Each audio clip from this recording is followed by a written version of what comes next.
నా పేరు హన్మకొండ శ్రీకాంత్ శర్మ. మా స్వస్థలం మెదక్ జిల్లాలోని రామాయంపేట. నేను రాసిన పాడిన పద్యం. అచ్చ తెలుగు భాష అంతరించెను జూడు, ఆంగ్ల భాష నేడు అవతరింప. పరభాష మోహములో రాష్ట్రమున్న ప్రగతి బాటనెట్లు పరిడవిల్లు. హన్మకొండ మాట బంగారు బాట, శ్రీకాంతు మాట సిరులము. నా పేరు హన్మకొండ శ్రీకాంత్ శర్మ.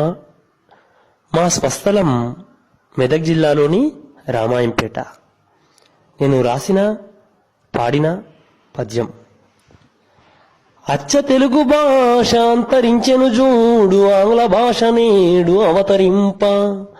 పరభాష మోహములో రాష్ట్రమున్న ప్రగతి బాటనెట్లు పరిడవిల్లు.